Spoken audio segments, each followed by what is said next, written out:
আমি আপনাদের সামনে পবিত্র কোরআন শরীফের সূরাতুল বাকারার 281 নম্বর আয়াতে কারিমা তেলাওয়াত করেছি।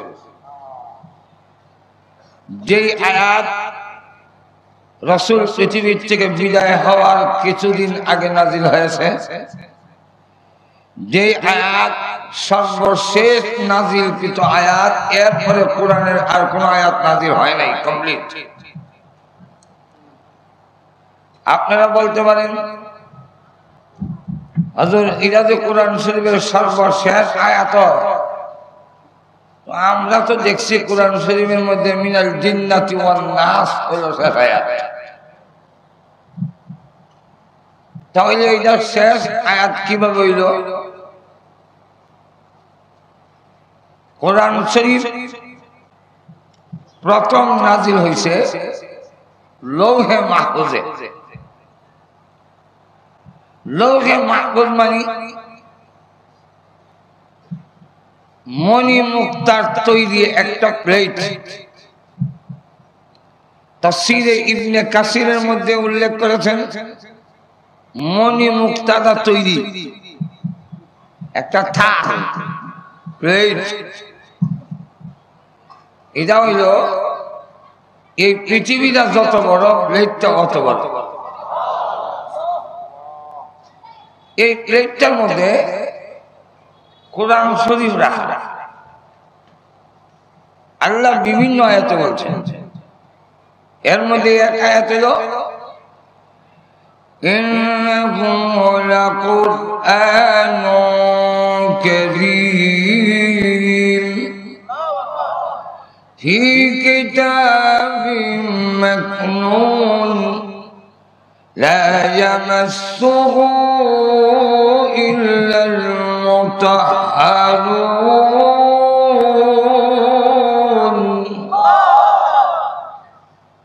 নিশ্চয়ই সম্মানিত কোরআন, যার সংরক্ষিত ফি কিতাবিম মাকনুন, আই লৌহে মাহফুজ।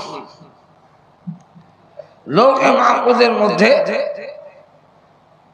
যাকে অপবিত্র অবস্থায় স্পর্শ করা যায় না।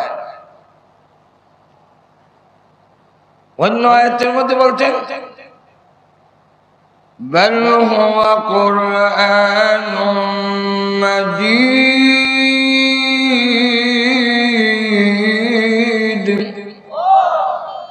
ফি লাওহিম মাহফুজ। লৌহে মাহফুজ একটা প্লেট, একটা বর্তন, একটা থাল, সেখানের মধ্যে কোরআন শরীফ রাখা। শুধু কোরআন শরীফ না, কিয়ামত পর্যন্ত যত মানুষ পৃথিবীতে আসবে এবং আইসা গেছে, প্রত্যেকের ছবি এই বোর্ডের মধ্যে আল্লাহ লটকায় রাখছে। না আরো আসতে করেন বেচেন তো প্রত্যেকের ছবি লৌহে মাহফুজের মধ্যে লটকায় আছে। আপনারও আমার সবার। আল্লাহ বলে وَكُلَّ شَيْءٍ أَحْصَيْنَاهُ فِي إِمَامٍ مُبِينٍ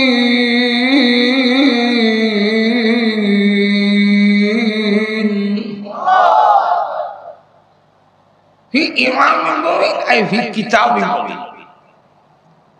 লৌহে মাহফুজের মধ্যে আমাদের প্রত্যেকের ছবি লটকানো আছে।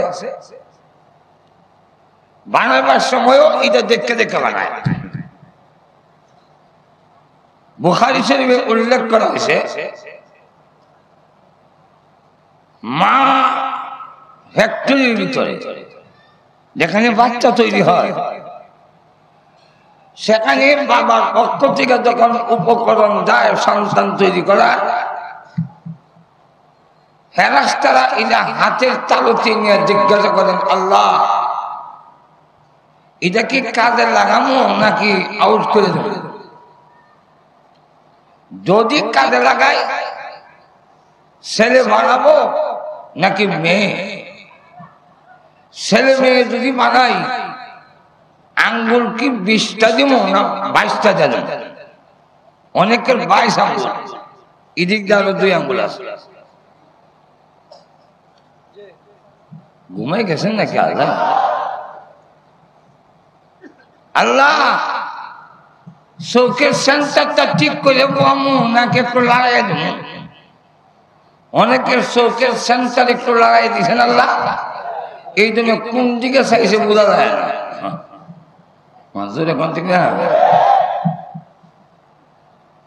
আল্লাহ রাব্বুল আলামিন বলেন, হে ফেরেশতারা, কাজে লাগাবে না লাগাবে, ছেলে হবে না মেয়ে হবে, আঙ্গুল 20 না 22 আমার নতুন করে বলার প্রয়োজন নাই। লৌহে মাহফুজের বউদের দিকে তাকায়া দেখো, সে মার পেরে যাওয়ার 50,000 বছর আগে আমি আল্লাহ রাব্বুল আলামিন তার সুরত সেখানে লটকাই রেখে দিয়েছি। সুরত দেখে দেখে বানায় যাও, সেখানে আমাদের ছবি দেওয়া রাস্তায় দেখতে দেখে বানায়। তাফসীরে ইবনে কাসিরের মধ্যে এক হাদিস আনছেন যে রাসূল বলেন, যত নবী দুনিয়াতে আসছেন আমার আগে, কারণ রাসূলের পরে আর কোন নবী নাই। আর তো জোরে কম, নবী নাই আর নবীর দরকার নাই, কমপ্লিট হয়ে গেছে। দিন পরিপূর্ণ, দিনকে আরো পরিপূর্ণ করার জন্য কোন নবী আমাদের আর দরকার নাই। এখন শুধু দিনকে সংরক্ষণ, কেউ যেন কোরআনের আয়াতের নক্তাদের জবর বদলাইতো না হয়, কেউ যেন আয়াতের ব্যাখ্যা উল্টা পাল্টা তার মন গড়া দিত না হয়, কোন লোক যেন তার ইচ্ছা মতো কোরআন শরীফ না পড়তে পারে। এক একটা সেক্টরে এখন এক এক বিভাগে নবীর পরে কিয়ামত পর্যন্ত এই দায়িত্ব দেওয়া হয়েছে উলামায়ে কেরামের হাতে। কোরআন শরীফের চারাত কেউ বদলে যাচ্ছে না, দুরূদ বদলায় না, দুরূদ তার ইচ্ছা মতো হয়। মাঝে এখন ঠিক না, 3-4 রকমের স্টাইল আছে দুরূদ পড়ার। ছন্দ যখন বদলায় দুরূদও বদলে যায়। যখন কয় দিবানিসি মনে আমার এরকম যখন কয়, তখন দুরূদের স্টাইল হলো আল্লাহুম্মা সাল্লি আলা। আবার যখন ছন্দ বদলায়, নবীর আজকে দারুদি ইলো, তখন দেখবেন দুরূদের স্টাইলও বদলায় হয় আল্লাহুম্মা। আবার যখন কেউ ছন্দ ভরে নবীজিকে তাজিম করা মুমিন লোকের নিশানা, তুয়াজ্জিরুহু তুওয়াক্কিরুহু আল্লাহ পাকের ঘোষণা। ছন্দ যখন স্টাইলে ভরে দুরূদ সুর বদলে যায়। ফোন করে আল্লাহুম্মা সাল্লি আলা সাইয়্যিদিনা মুহাম্মদ নবিয়ানা শাফিয়ানা মাওলানা মুহাম্মদ আল্লাহুম্মা। মাঝে কোন থেকে তো দিবানিসি মনে আমায় আর দিও না যন্ত্রণা, দলে যদি হইতাম দিনি যাইতাম সোনার মদিনা। এখানে যেভাবে হাইরে কয় নবী, এই ছন্দটা করার পরে আবার একটা হাইরে আছে, মাজুর এখানে আছে না। আরে এটা তো কইতাম চাইতাছি না, স্টাইলটা হইল দিবানিসি মনে আমায় আর দিও না যন্ত্রণা। হাইরে হাইরে আছে না, হে দুরূদ ওই মনে হয়। দুরূদ পড়ার মধ্যে আমার কোনো, দুরূদ পড়া অনেক সওয়াবের কাজ। দুরূদ পড়া স্বয়ং সম্পূর্ণ এক ইবাদত। আর তো জোরে কর, দুরূদ করলে গুনাহ মাফ হয়, দুরূদ করলে সওয়াব পাওয়া যায়, দুরূদ করলে মর্যাদা বাড়ে, দুরূদ করলে নবীর সুপারিশ পাওয়া যায়। তবে দুরূদ নিয়ে তামসা করার সুযোগ নেই। আর তো জোরে কর, এটা যা দুরূদ বিভিন্ন স্টাইলে কেউ হলে, কিন্তু কোরআন শরীফ এইভাবে হলে গলার চিবাটা মুসল্লিরে দিলে আলহামদুলিল্লাহি রাব্বিল আলামিন আর রহমানির রহিম মালিকি ইয়াউমিদ্দিন। ইমাম মুসল্লি দিলে এটা কি না মাজুর এখন ঠিক না মুসল্লি এখন ঠিক না। কেন দুরূদে কোরআন শরীফের তেলাওয়াত কিয়ামত পর্যন্ত সংরক্ষণের জন্য কারি সাহেবানদেরকে তৈরি করে রেখেছেন। কোরআন শরীফ কিভাবে করতে হবে, কারি সাহেবরা তা কোরআন সঠিকভাবে তেলাওয়াত কারি শব্দের মাধ্যমে হেফাজত করা হয়েছে। আর তো সকলে দেখেন আউযু বিল্লাহি মিনাশ শাইতানির রাজিম। কোরআন শরীফে যদি কেউ গানের সুরে হলে মানবে না। আর তো কোরআনের একটা জগৎ যাতে পরিবর্তিত হতে না পারে, কিয়ামত পর্যন্ত হাফেজদের সিনার মধ্যে আল্লাহ কোরআন সংরক্ষণ করেছেন। আর তো এটা হাফেজ সাহেবের কোনো কৃতিত্ব না, বেড়াগিরি হাফেজ সাহেবের না, এটা বাহাদুরি আর বেড়াগিরি হলো আল্লাহ। আচ্ছা জোরে কন, অসুবিধা হইতেছেন আপনারা? কোন কিতাবের হাফেজ নাই, তওরাতেরও নাই, ইনজিলেরও নাই, জাবুরেরও নাই, কোন গ্রন্থের হাফেজ নাই, একমাত্র কোরআন।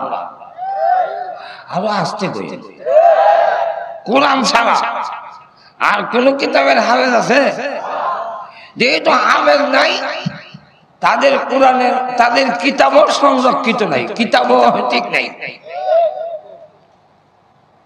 আর আমাদের 7.5 বছরের বাচ্চা নাম ভালো করে সাফ করতে পারে না, 7 বছর 6 বছর না কেমন মন মারে, ইংরেজিতে বলে রাখছে, কিন্তু দান করে দিলে আলিফ লাম মিম থেকে নিয়ে মিনাল জিন্নাতি ওয়ান নাস পর্যন্ত এক দ্বারায় শোনায় দেয়। আল্লাহ পাক হাফেজের কোরআনের মধ্যে আর এমন বিশ্বাস, শুধু হাফিজের মাথায় একটা বাচ্চা রেখে আপনি ভুল করে দেখেন না, হে মাত্র না। আর আমরা হুজুরের এলাকায় একজন আল্লাহর ওলি এক মাদ্রাসাত গেছে, গিয়ে এক ছেলের ছোট বাচ্চারা দেখে তুই কি পড়স? আমি কোরআন শরীফ পড়ি। কোরআন শরীফ পড়ি মানে আমি মুখস্থ শুরু করছি। কয় পারা মুখস্থ করছো? 1 পারা। কোন পারা? আম পারা। একটা সুর আমরা শোনাইতে পারবা? ও ইনশাল্লাহ পারবা। পর দিকে তো সে শুরু করছে, বিসমিল্লাহির রহমানির রহিম তাব্বাত ইয়াদা আবি লাহাবিন ওয়া তাব্বা। তখন হুজুরের ইচ্ছা হইল যে কোরআনের প্রতি যে মুখস্থ করতেছে, ইদার প্রতি তার কতটুকু বিশ্বাস একটু পরীক্ষা করে গেল। হুজুর তখন কয় তিব্বত ইয়াদা আবি লাহাব, সেলফানাউ যে তাব্বাত।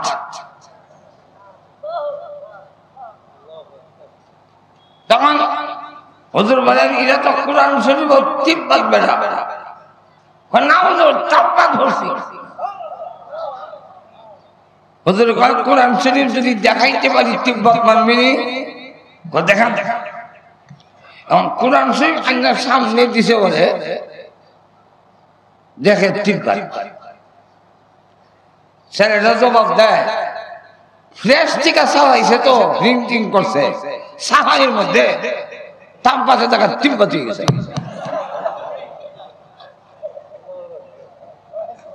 হুজুর ইজার জায়গায় সাবাত গন্ডগোল আরো দেখাই যে কোরআন শরীফ সামনে দেয় তিব্বত দেখে। তখন সে কয় না আমি সিনার মধ্যে তাপবাত তৈছি এটা তিব্বত তৈলে নিশ্চয়ই সাবার কোরআন বলতে পারে আমার সিনারটা বলতে না।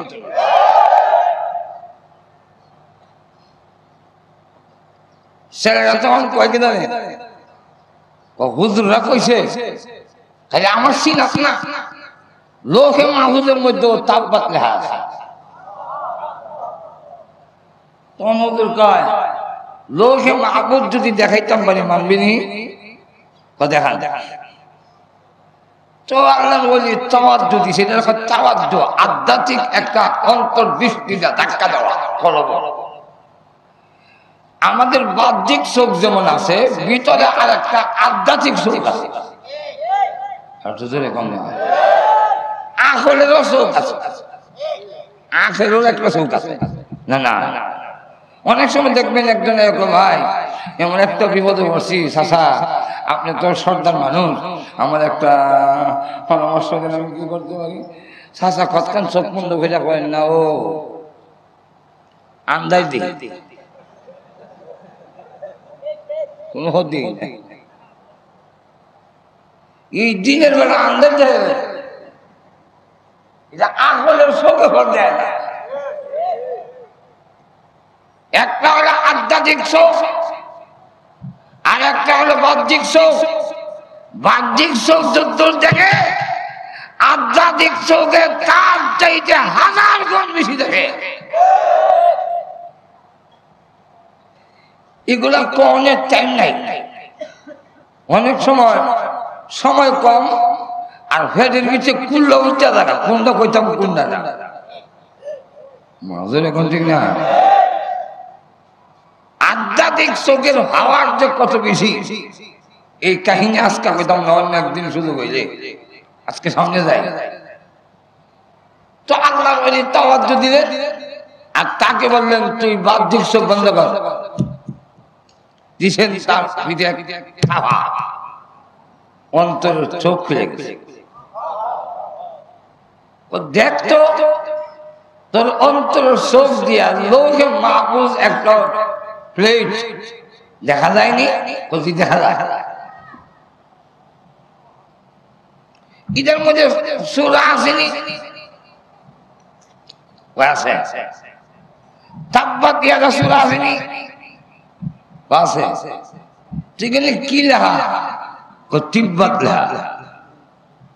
এখন মানুষ নেই এখন না কেন লেগে মানতে না আল্লাহ তো নিজে লেখছে না ফেরেশতারা লেখছে। হ্যাঁ আমার বলে তাব্বাতের জায়গায় তিব্বত লিখে দিয়েছে।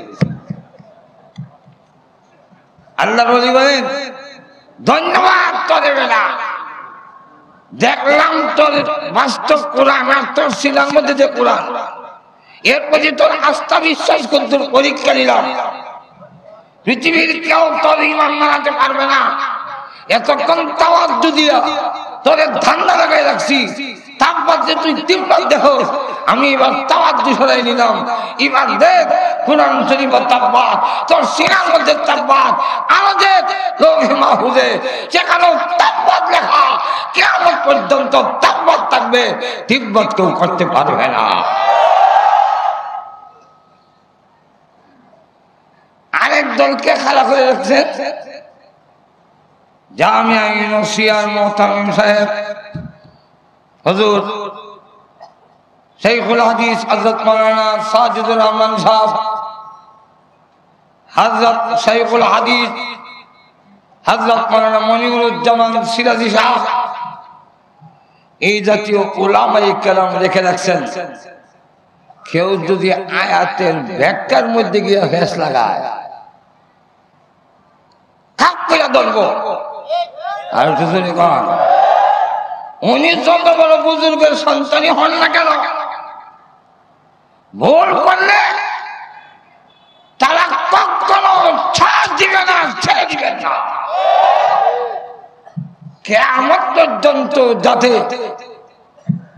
কোরআনের একটি শব্দ ব্যাখ্যা তার তেলাওয়াত পর্যন্ত যেন কেউ পরিবর্তন করতে না পারে, কিয়ামত পর্যন্ত আর নবী আসবে না।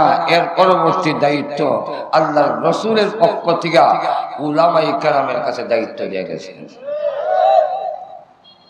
বুঝলেন? দ্বীনি কোন কাজ যদি হয়, এটা সমষ্টিগত উলামায়ে কেরাম, এক দুইজন উল্টা পাল্টা থাকলে এটা কিছু আসে যায় না। মাঝের এখন থেকে অনেক সময় কয় আমরা সাথে তো আলিম ওলামা আছে, মাঝের এখন থেকে তোমরা সাথে কেন, দেওয়ান বাগিচা তো আছে।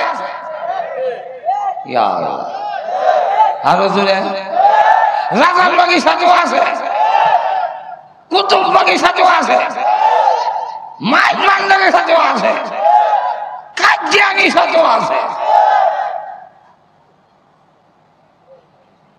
মৌমাছি যখন মধু আনতে যায়, দুই একটা মৌমাছি মৌচাক না গিয়ে পেশাব টানার দ্বারা এটা দল থেকে বিচ্ছিন্ন। কিছু মোল্লারা আছে, মূল উলামায়ে কেরামের দল থেকে বিচ্ছিন্ন হয়ে যায়, এতে কিছু আসে যায় না। হক্কানি উলামায়ে কেরামের জামাত যেই দিকে থাকে সেটাই হবে হক, অন্যরা ভ্রান্ত গোমরাই।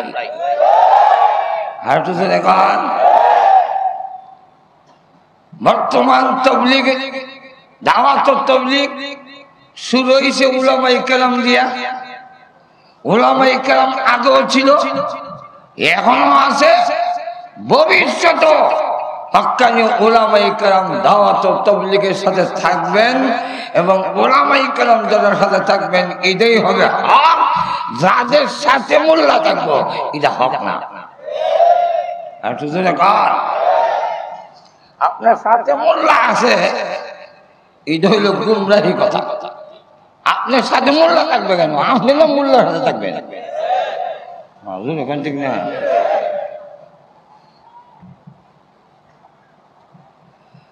একজনে জিজ্ঞাসি যে অমুক জমিদার বাড়ির কাছে কি আপনার বাড়ি? বললেন না, জমিদারের বাড়ির সাথে আমার বাড়ি না, আমার বাড়ির সাথে জমিদারের বাড়ি।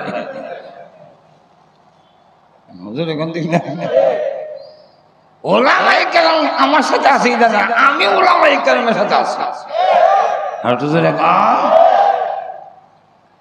যারা নিজে নিজে আত্মগরিমার বুকে অল্প বিদ্যা ভয়ঙ্কর হয়, সামান্য কিচ্ছা যায় না, কিছু জানি না, মনে করে সুবহানাল্লাহ আমি যা শিখছি এটা তার কেউ জানি না।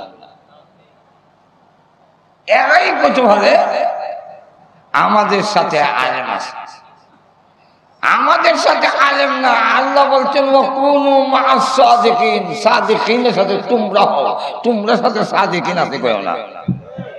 আর তো জেনে গান যাক, এটা প্রসঙ্গ কমে কইলাম, অসুবিধা হইতেছে আপনারা? এখন আসেন সামনের দিকে যাই। আমাদের নবী বলে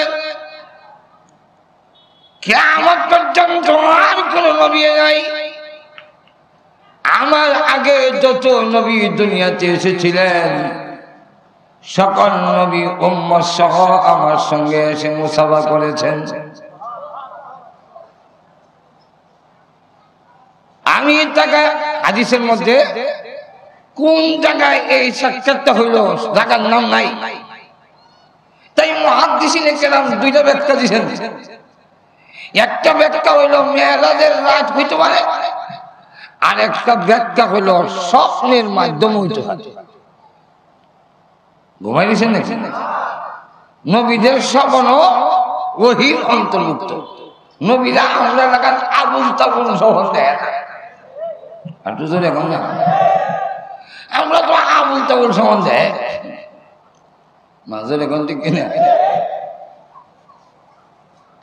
যাক ওই দিকে যাবো না। তো লক্ষ্য করেন নবীজি বলেন নবীরা যখন এসেছেন উম্মত নিয়ে আমার সঙ্গে দেখা করার জন্য, আমি তাকায়া দেখলাম কোন নবী 80 জন উম্মত নিয়ে এসেছেন, কোন নবী 40 জন উম্মত, কোন নবী 20 জন উম্মত, কোন নবী 10 জন উম্মত, কোন নবী নাই উম্মত, একজন উম্মত নাই।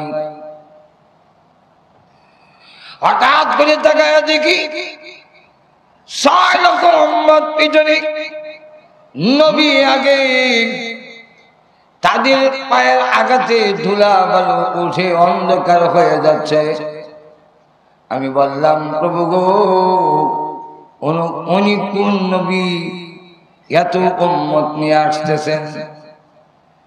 আল্লাহ জানিয়ে দিলেন উনি হলেন বনি ইসরাইলের জলিলুল কদর পয়গম্বর, আল্লাহর শ্রেষ্ঠ পয়গম্বরের মধ্যে একজন হযরত মুসা নবী।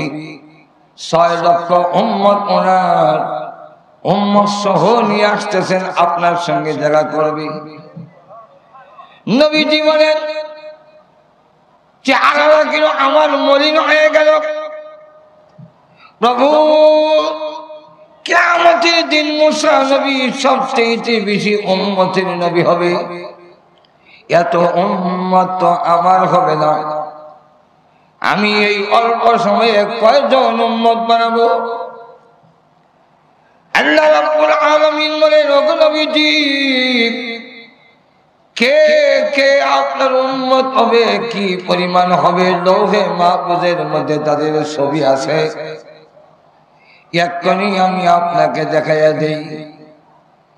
একদম মাথাটা ডান দিকে ঘুরান, নবীজি ডান দিকে মাথা ঘুরালেন, তাকায়া দেখেন শুধু মানুষ আর মানুষ।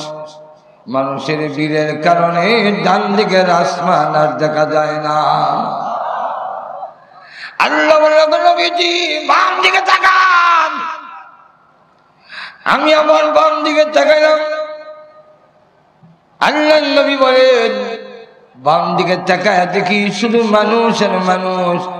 মানুষের ভিড়ের কারণে বাম দিকের আসমান দেখা যায় না। আল্লাহ আবার বলেন ওগো নবীজি উপর দিকে তাকান। নবীজি উপর দিকে তাকাইলেন, সেখানেও দেখেন মানুষ আর মানুষ দেখা যায়। মানুষের ভিড়ের কারণে উপরের আসমান আর দেখা যায় না।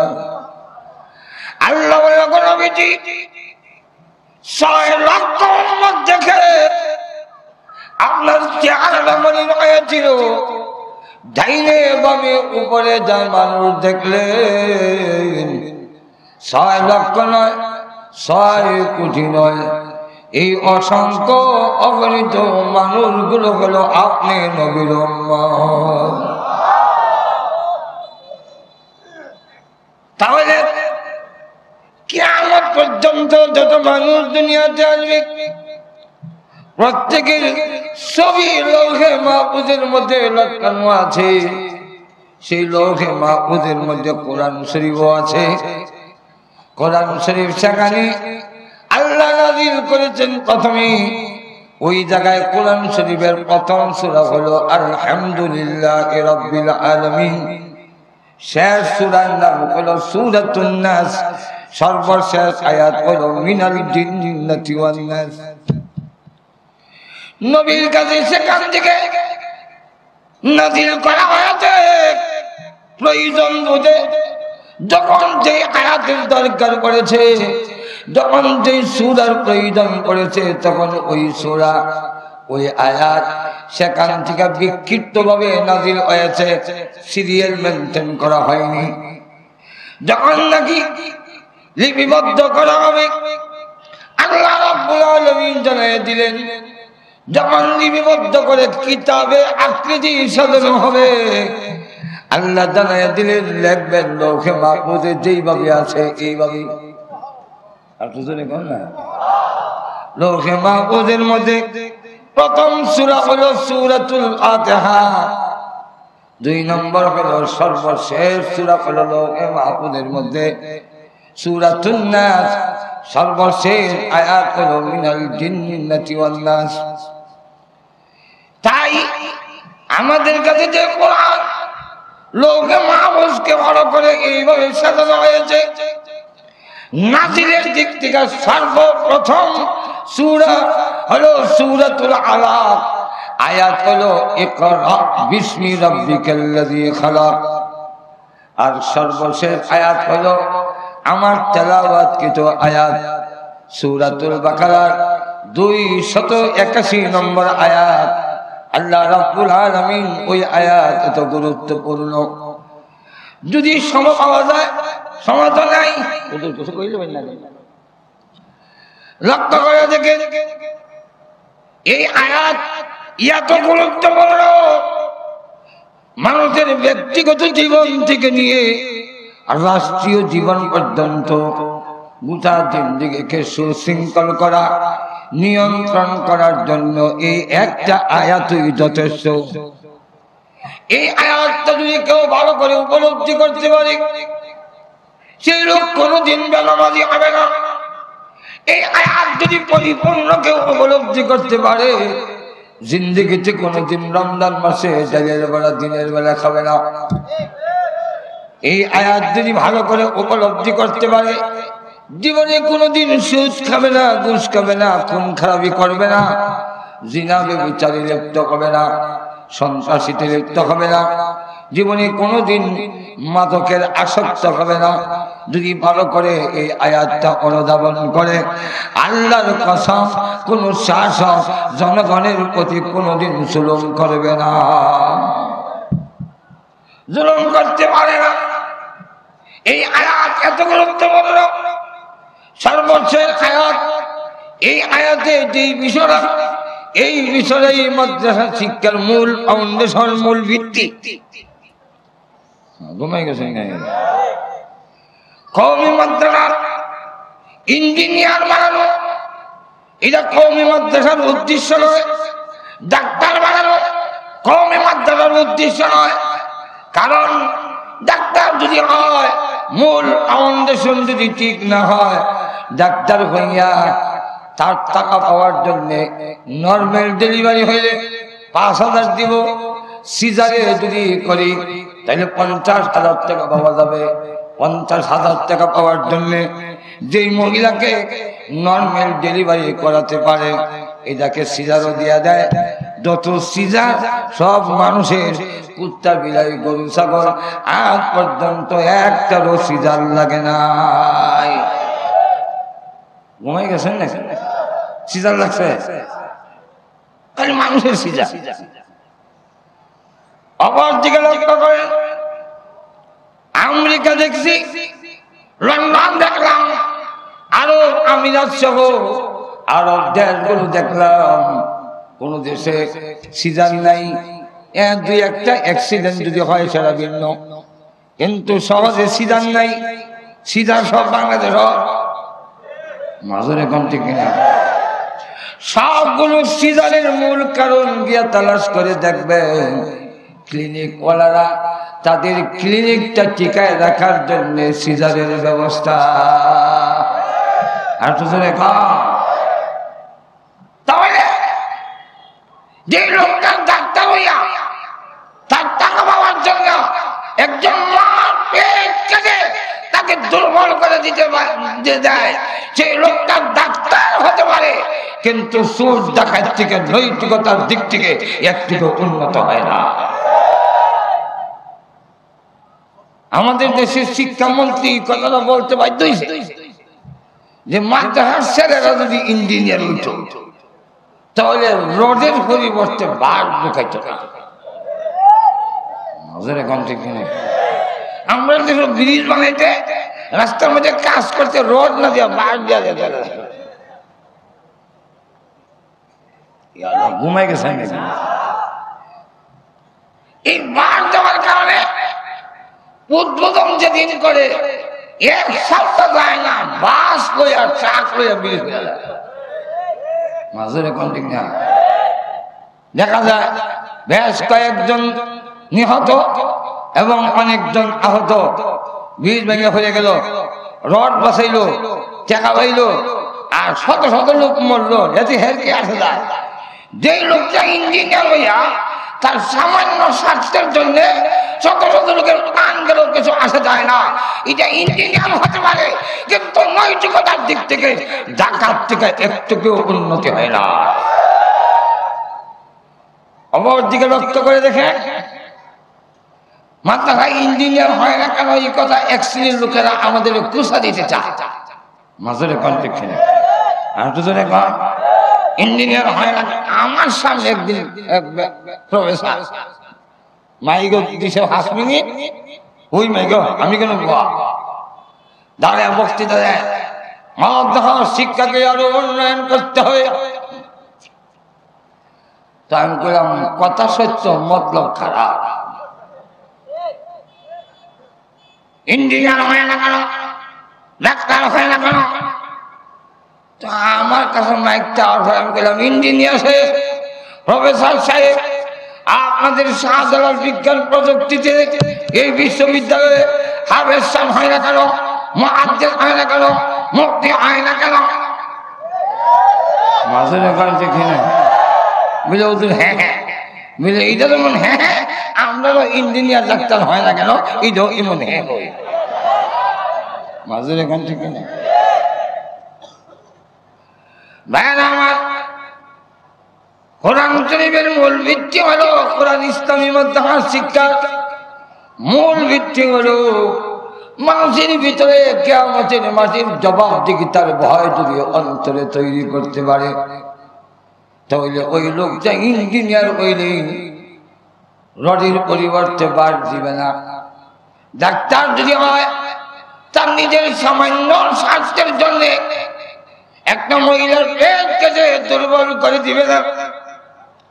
যদি তার ভিতরে কিয়ামতের মাঠে জবাবদিহিতার ভয় হয়, আল্লাহর কসম জিন্দেগিতে কোনোদিন দুর্নীতি আর চুরিতে লিপ্ত হবে না। আরো জোরে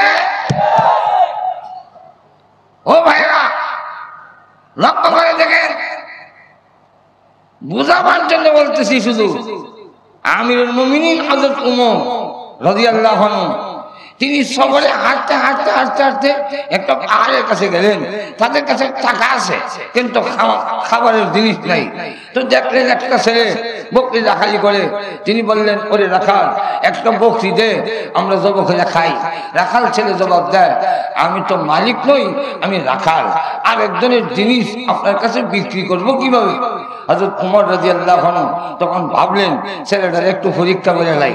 তখন তিনি বললেন, দেখ আমি টাকাটা তোরে দিয়া দেবো, কারো কাছে বলবো না, তোর মালিককেও বলবো না, কারো কাছে বলবো না, কারণ চুরির মাল যারা রাখে এরা কয় না।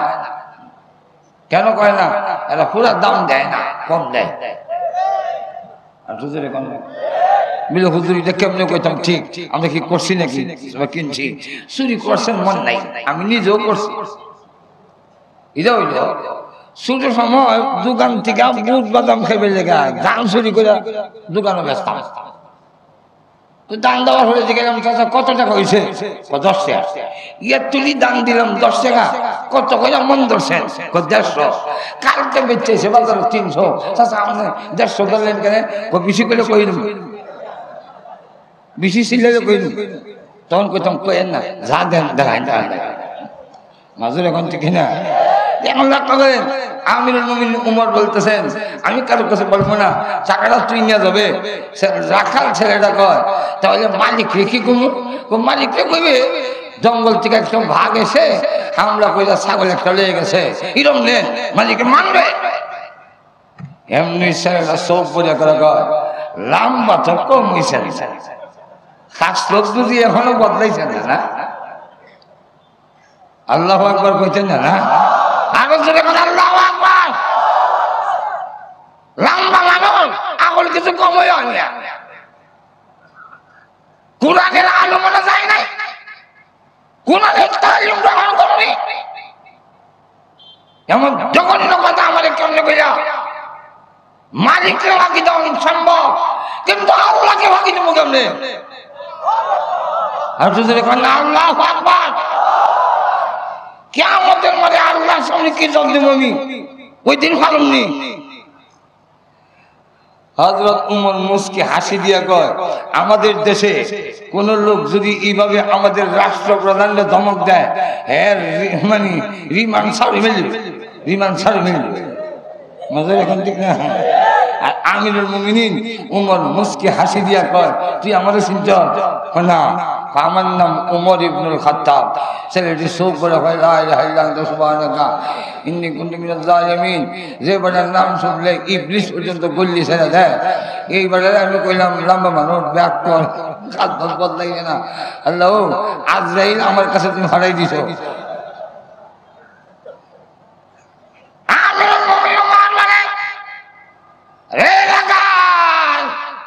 ভয় পাই না, পরিচয় দিতাম না, পরিচয় দিয়েছি চললে তোর ব্যবহারে আনন্দে আমার বুকটা ভরে গেছে। আমার দেশের রাখালের কাছেও কোরআনের শিক্ষার আলো পৌঁছে গিয়েছে। তাহলে বোঝা গেল পুলিশ লাগবে না, আমার দেশের রাখালরাও আর চুরি করবে না। আর সেই আদর্শ নাগরিক তৈরি করার উদ্দেশ্য হইল আর এই কথাটা আজকে যে কাজটা সরকারে তারা ব্যর্থ হয়েছে করতে, কোটি কোটি টাকা খরচ করে তারা পারে নাই, তাদের স্বার্থেই আজকে কওমি মাদ্রাসা সনদের স্বীকৃতি দিতে বাধ্য হয়েছে। আর তো সনদের স্বীকৃতি আগে তো সমিতি ছিল না, এই সময় আমরা উপাস আসলাম। ঘুমাই গেছেন নাকি? উপাস আসলাম, এক মন্ত্রী সাহেব মারা গেছে, খুশা দেয়া কইছিল কওমি মাদ্রাসায়, কওমি মাদ্রাসা ফেরা ফেরায়েন না, চাকরি হইতো না, বউ হারবো কেমনে, বোমা ফুলাইতে হবে। আমি সঙ্গে সঙ্গে গিয়ে মাইক নিয়ে পেলাম, মন্ত্রী মহোদয় আপনি কওমি মাদ্রাসাকে যেইভাবে খুশা দিয়ে বলছেন, কওমি সম্বন্ধে আপনার কোনো জানা নাই, আর একটা বিষয়ে জানা নাই বিষয়ে আপনার বক্তব্য দেওয়া এটা দায়িত্বহীনতার পরিচয়। আর আপনি কি বলেছেন? কওমি মাদ্রাসা হলে বাঁচাইতো না, চাকরি নাই। আমি কওমি মাদ্রাসা পড়ছি, এক অক্ষর আলিয়া মাদ্রাসা পড়ছি না, স্কুলে কিছুদিন পড়ছিলাম, আলিয়া পড়ছি না। মন্ত্রী মহোদয় আপনি যত বেতন পান, আমার গাড়ির ওই সেলেন্সারের পাইপ দিয়া প্রত্যেক মাস এই চেহারা দোয়া হইয়া যায়। মাঝের এখন ঠিক কিনা? আরো জোরে, আরো জোরে। আমাদের কওমি মাদ্রাসা সমাজের স্বীকৃতি তাদের স্বার্থে, আর আরেকটা হইল সমাজের স্বীকৃতির দরকার। আমরা চাইলাম কেন? সাইফুল আজিজ চাইলো কেন? খতিব ওবায়দুল্লাহ চাইলো কেন? চরমনের বিশ্বাসের চাইলো কেন? ফজলুল হক আমিনী সব চাইলো কেন? চাওয়ার কারণ হলো এক শ্রেণীর নাস্তিকেরা যারা আমাদেরকে সার্টিফিকেট নেই মুরুক্ত হইয়া আমাদের খুশা দিতে চায়। এই কথাটা বলতে না পারে আমাদের সমাজের স্বীকৃতির দরকার, যেরকম দেখে না। আমাদের শেখ হাসিনা এই ব্যাপারে ধন্যবাদ দিতে হয়, এই ব্যাপারটা যেরকম দেখে না। শেখ হাসিনা এই ব্যাপারে মহিলা গেল স্মরণীয় হয়ে থাকবে কওমি মাদ্রাসার স্বীকৃতি দেওয়ার মাধ্যমে। তবে আমাদের এখানে শেষ না, আমরা আরো চাই। সামনে নির্বাচন আসতেছে, আমাদের দাবি হলো কওমি মাদ্রাসার সনদের স্বীকৃতি দিয়েছেন, ফতোয়া বিরোধীর রায়কে বাতিল করে ফতোয়া দেওয়ার রায় আবার দিয়েছেন। আর আমরা আরেকটা রায় চাই, যার জন্য আমরা শাপলা চত্বরে রক্ত দিয়েছি, শাপলা চত্বরে জীবন দিয়েছি। সেটা হলো আল্লাহ এবং রাসূলকে কেউ বন্ধ করলে তাকে শাস্তি দেওয়ার